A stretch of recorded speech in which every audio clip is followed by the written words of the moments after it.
Today on the Uncommon Truth Live, we're going to talk about something that's important in the spring and could increase the desirability of your home, and that is curb appeal.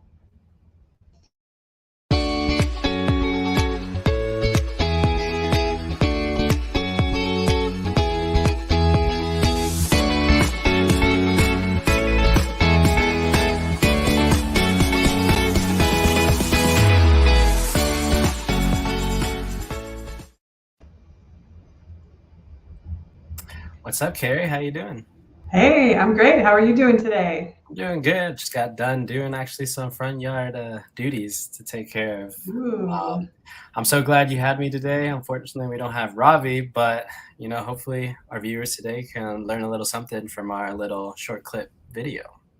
yeah, excited to talk about curb appeal and what everybody can do to get the fronts of our homes and our yards ready to look nice for us every day, and also for those people who are looking at selling their homes soon. This is a major important issue. Yeah, speaking of selling the home, it could increase desirability based off a potential buyer, and which could lead that buyer to offering a statistic possibly up to 7% more based off the desirability of that home. Curb appeal has um, a huge impact on those offers. I mean, we buy with our eyes, right? I mean, I go to the store and I right. look at something I like and I want to buy it. Same logic applies to homes. So first thing that could be a good topic about like doing curb appeal would be tree work. The best thing you can do with tree work, Tree work.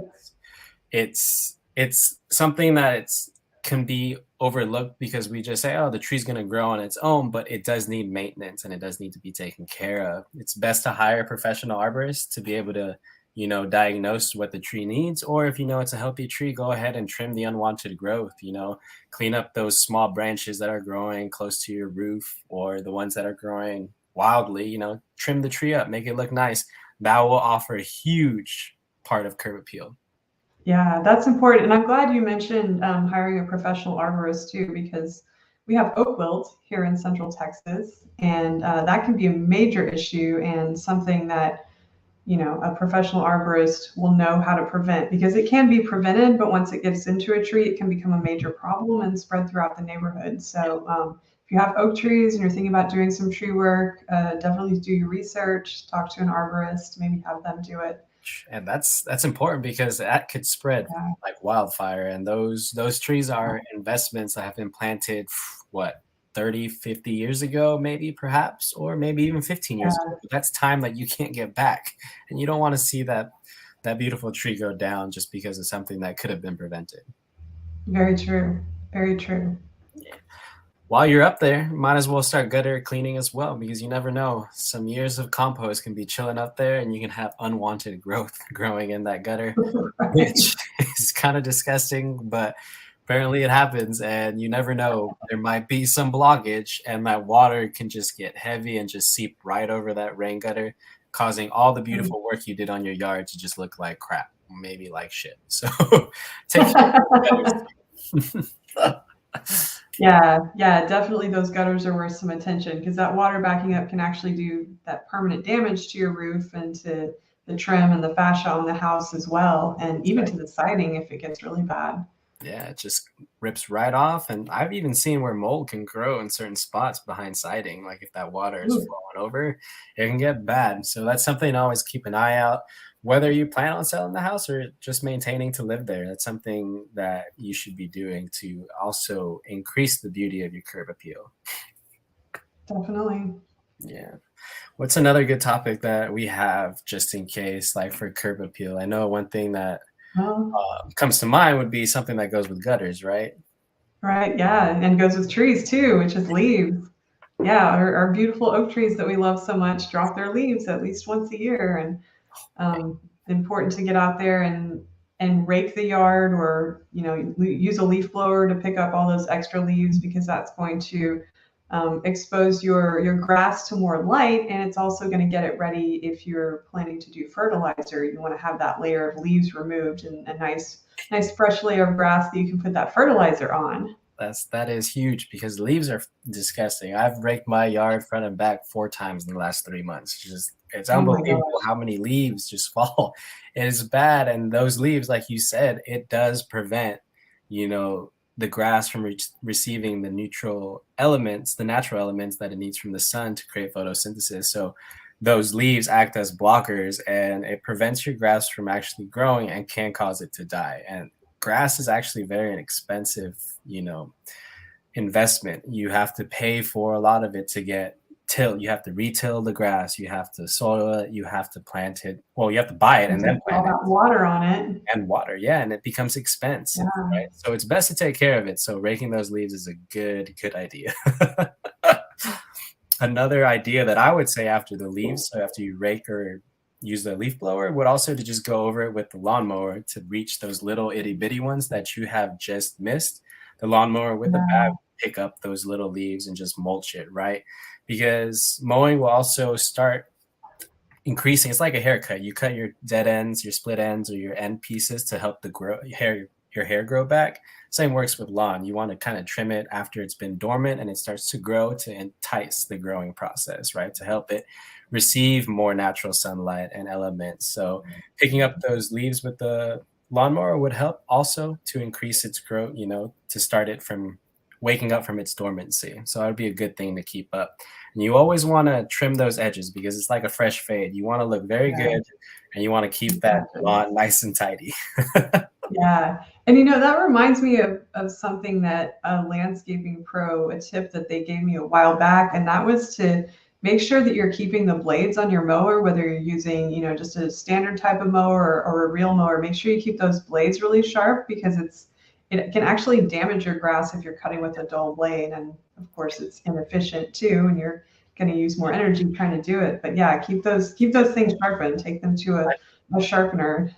I totally forgot. I didn't think about it. But also what you said, just thought of another, you need to clean that blade too, because those blades can get dirty. And if your lawn has a disease or a rot going on and you cut it over with this blade that hasn't been cleaned, you can spread that disease to your healthy grass. And that's not something you want to do.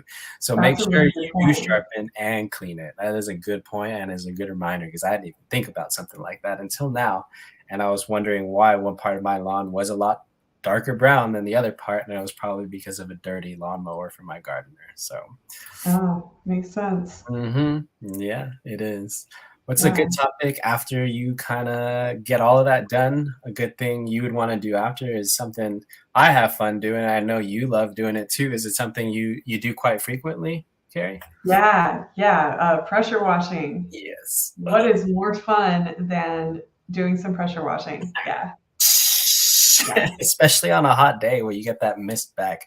Oh, that's a good point. That's a really good point. Definitely. Pressure washing is very important because it adds a good sense of cleanliness to your home.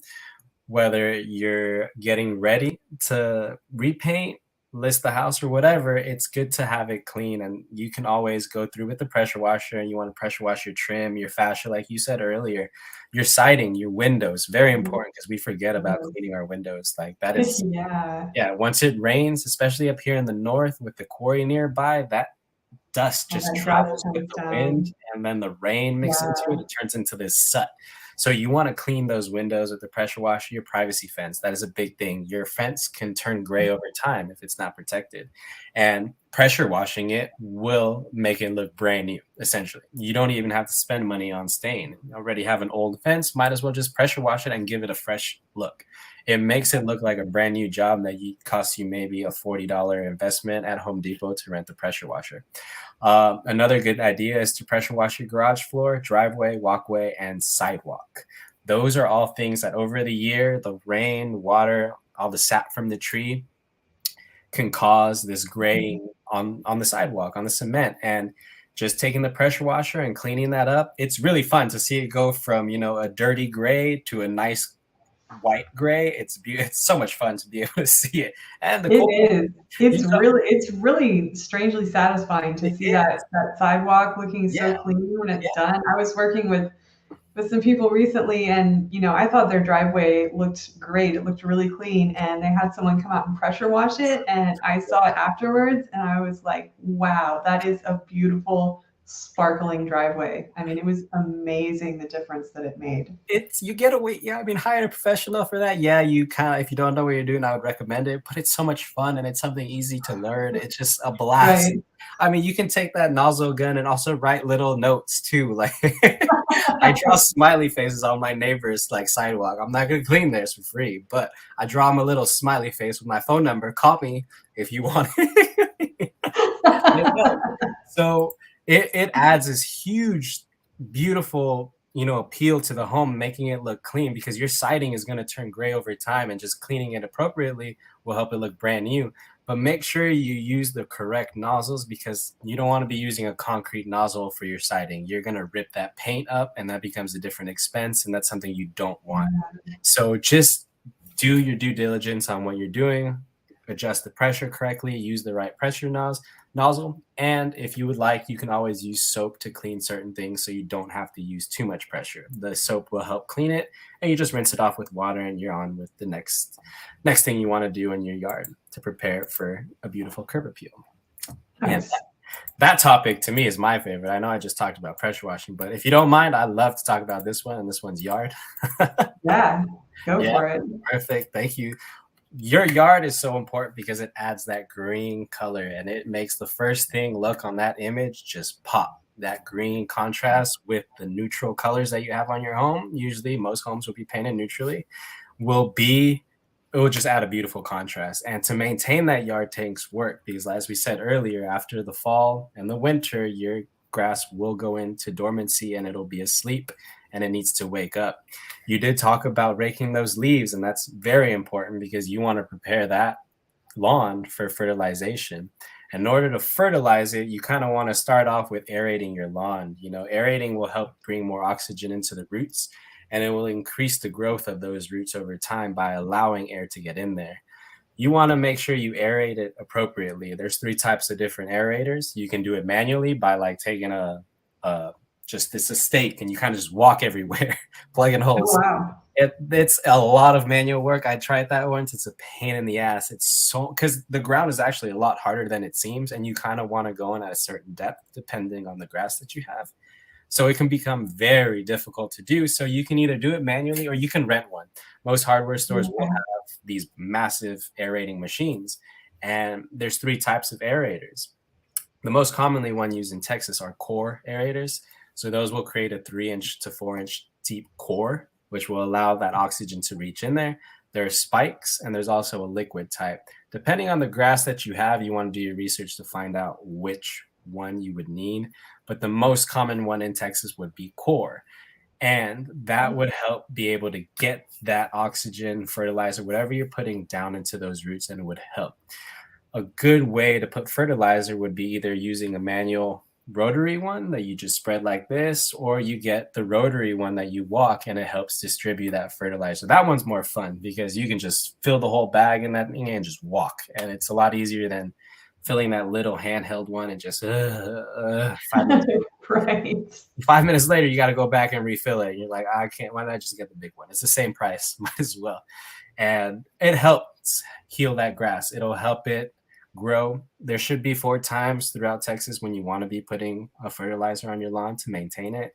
But the most important one starts in the spring, right before it starts to grow. Or usually when the red buds in Texas start blooming, that's when you want to fertilize your grass. So that's a good marker for it. Yeah, it's a good way to remember. And that's how I always remember, oh, hey, it's starting to blossom right now. I'm going to go aerate it.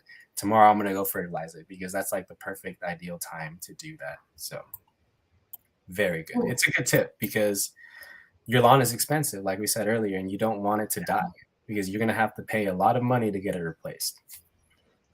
Very true. Very true. Yeah, that was a good one. I know there's another one, and this one's your favorite because I know you are a Texas native, whereas I am not. So I'll let you take Ryan on this one. Yeah, so one really fun thing to do to increase the curb appeal in your home, whether you just want to enjoy it for yourself or this is really also important when you're selling, is add a few little flowers out in the front. It doesn't have to be anything massive or epic, just a nice touch of color. Most people's homes are going to be painted in a neutral color. They're going to have that nice, beautiful, bright green grass. And then you can throw in just a few, pops of color with some flowers, maybe some reds, some purples, some blues, some yellows, just kind of whatever you like. It's your chance to kind of express yourself on the front of your home. Do you have a When you're favorite flower? planting flowers, go ahead. Do you have a favorite flower that you like, Carrie?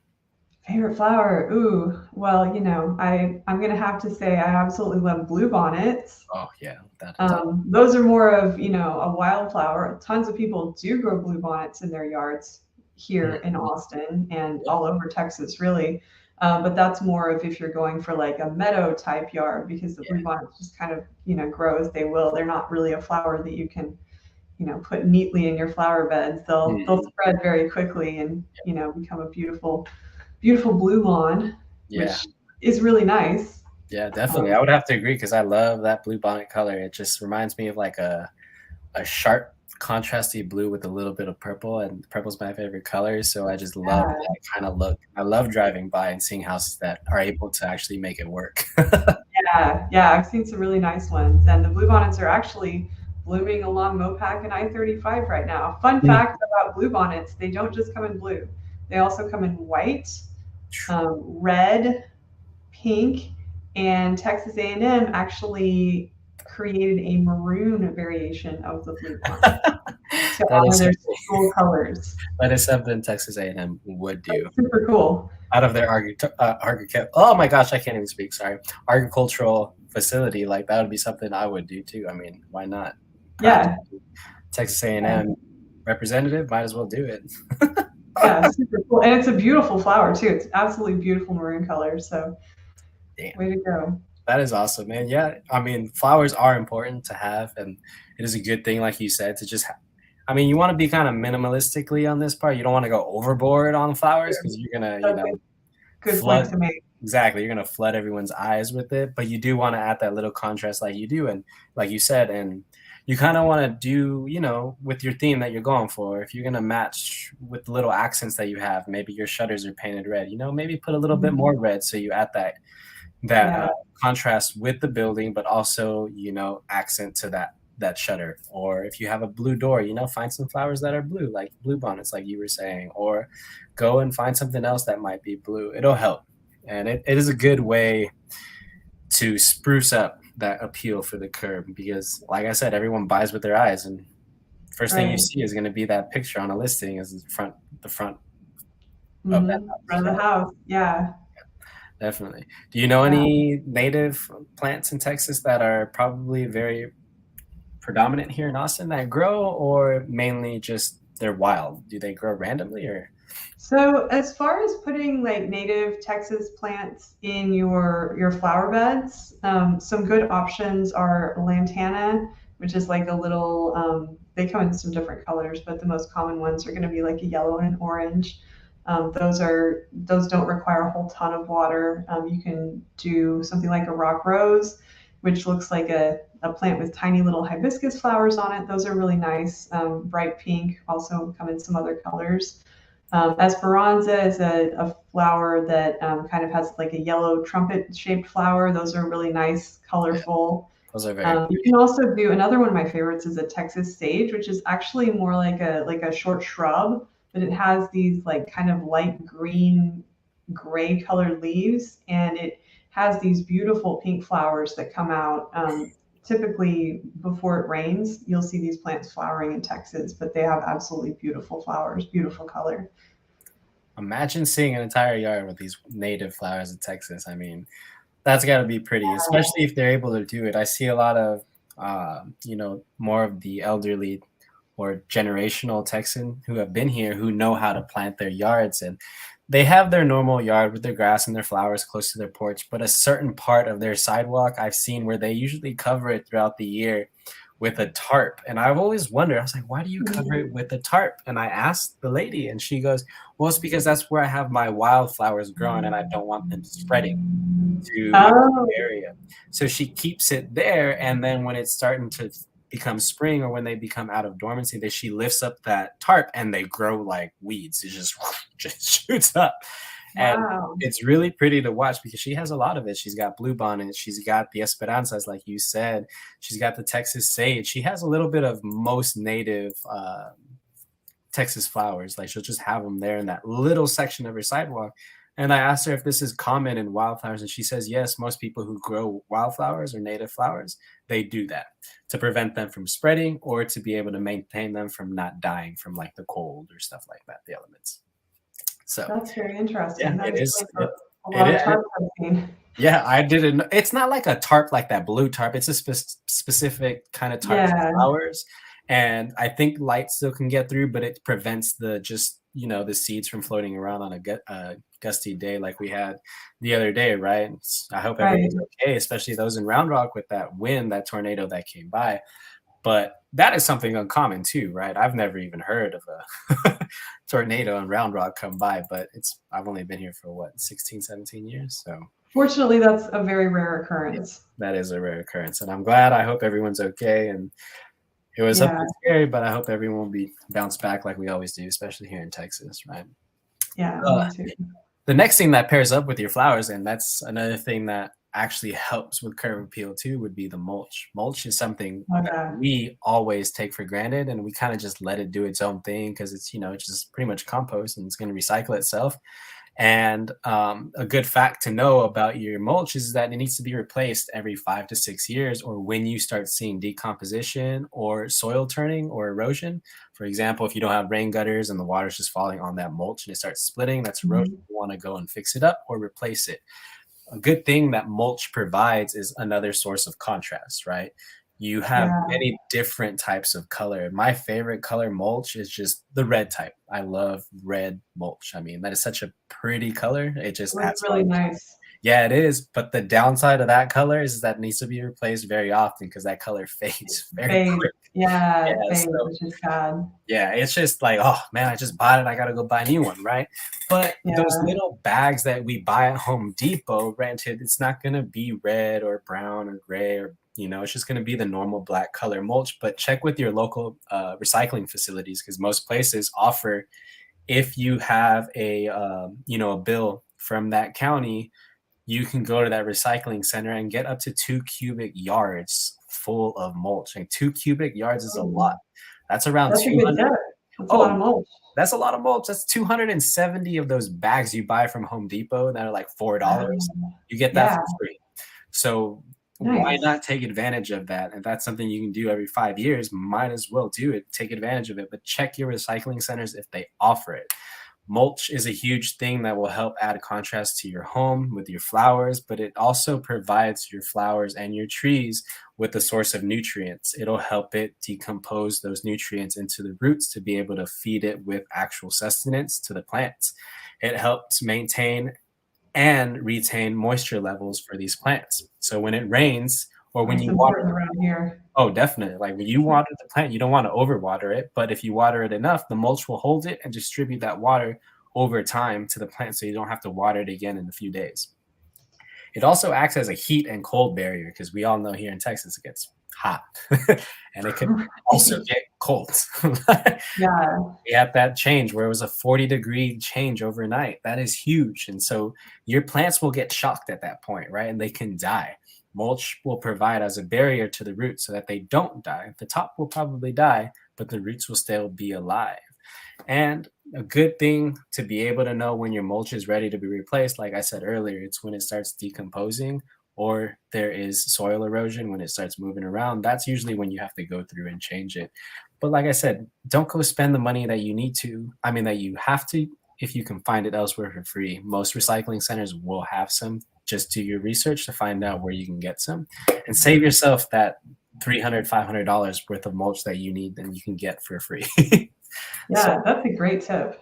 Oh, definitely. And I just found out about this recently because I got a note on Nextdoor. Someone told me and I was like, hey, I'm going to go over there with my truck. $10 to fill it up. Because here in Round Rock, you have to do it yourself. But I'm like, hell no, $10? I'm just going to have them do it for me. Fill up the bed of my truck, and I'm just going to come back and dump it here, right? Yeah. $10 is worth it. Right, especially when you're not paying for the mulch itself. Exactly. Why not? Sure. Yes. Yeah. What's another? Okay, well, Do we've you have another? talked about the yard and the trees and the sidewalk and the driveway. Let's talk about the front of the house itself. Yes. So, yeah, so front entry is going to be kind of the first part of the actual home that people see if they're coming to tour your home. And so we want it to feel welcoming. That means you can spruce it up with accent pieces of outdoor furniture. You can do some simple potted plants, maybe that tie into whatever flowers you have in your yard. You can do like some hanging baskets. The hanging ferns are always a really nice green to kind of repeat the green from the grass that you've, just spent so much time aerating and taking care of Yeah, and everything. that's a beauty part right there. I love seeing hanging flowers. It's so pretty to be able to like Yeah, put it draped down over it. It looks so nice, and it adds a beautiful right. concept to your whole curb appeal. It really does. It really does. And it also kind of broadcasts the message that, this home is well taken care of. Yep, that is true. Very true. Yeah. Also, think about replacing, if your doormat is old, swap that out with a brand new, nice looking doormat. That can make a huge difference, Yeah, that's true. especially in those photographs, because we get the professional photographers to come out there. They're taking those high res photographs, so we want to make sure that all of the details of the outside of the home really show up beautifully in those high res photographs that we're getting. You don't want a nasty ass home welcoming mat that doesn't even say welcome anymore. Right. It just says "Elcome."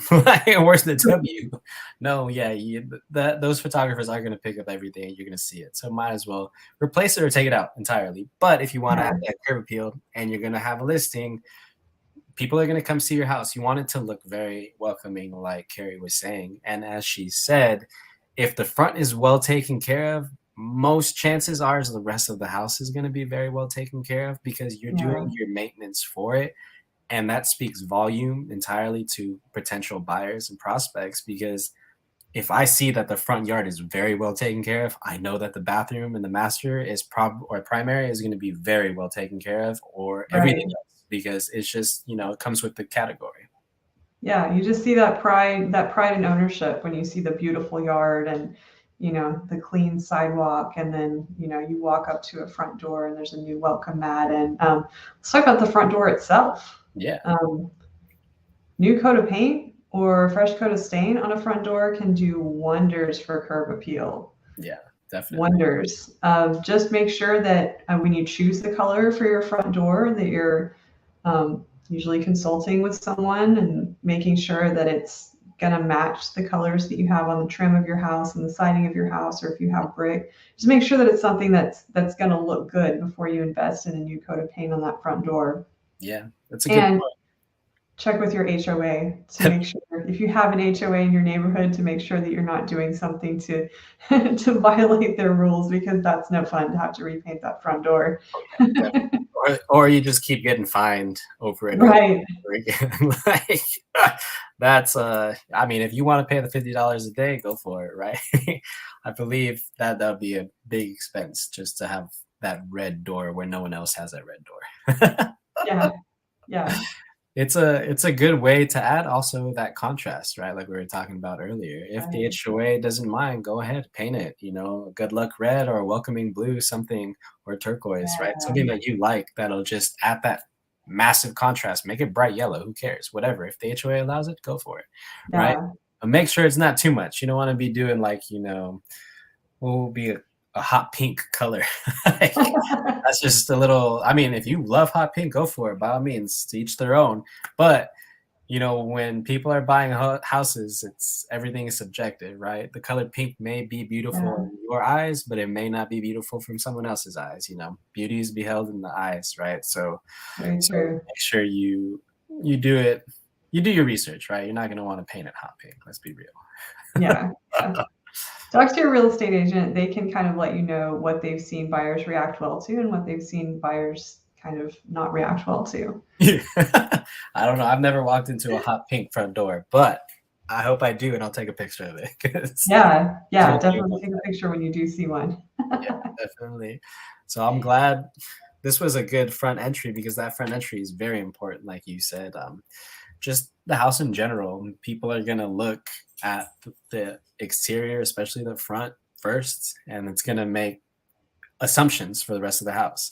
And Yeah. like I said earlier, it also increases the desirability. So if you first see that listing through an agent's MLS or website or Zillow or Redfin, and you like the way it looks in the front, you're gonna call that You're agent, gonna go see set up it. a schedule. Exactly. You're gonna set up a Yeah. schedule so it works in your favor. The more people who see that listing that's ready, that you have ready, means more opportunities and more possibilities of an offer, right? That's what you want.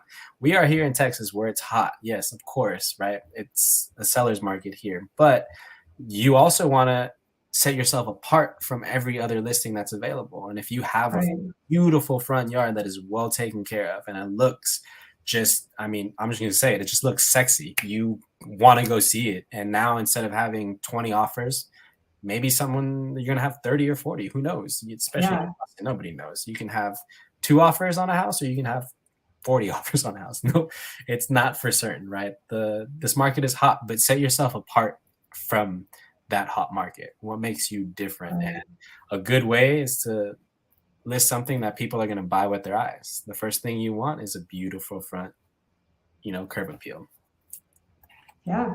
Is that I'm pretty sure we talked about everything today, right? That was mostly all the stuff. Or do you have anything else you want to like touch up on before we take off?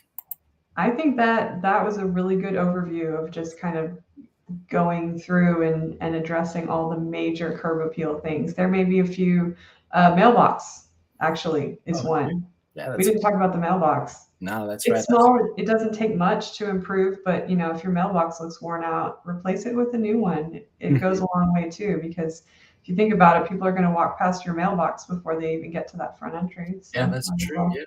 Check also, I mean, it doesn't hurt to put a fake mailbox too in front of your yard because I know most new construction they have that general area where all the mailboxes are, right? I forget what the terminology is, but Uh-huh. you can always have your own mailbox at the front. It might not work, but it could be a faux mailbox, right? If you want to make a little birdhouse that looks like a mailbox, by all means, go for it. But that also adds a little cute aspect to your home, right? It's that Yeah. you're known for. There's many types of mailboxes that you can kind of like design one. You don't want a shaggy old, 2x4, not 2x4, 4x4, post that's treated, right? And then Right. POS up on top. No, you kind of got to Yeah. make it look nice. It's just Yeah. Make it match the house. Make it look good. exactly, yeah. Well, that was fun. I'm glad we were able to talk about curb appeal today. We missed Robbie, right? But he's not feeling too good today. Hopefully he gets better soon so we can see him next time. Yeah. But if you liked everything that we talked about today and you want to hear more, hit that like button and subscribe because we'll be doing more of these throughout the time that we're here. And we really love to see you come be a part of it, right? Yeah. Cool. Thanks so much, everybody, for being here. Yeah. Take care, y'all. Have a good day. Cheers.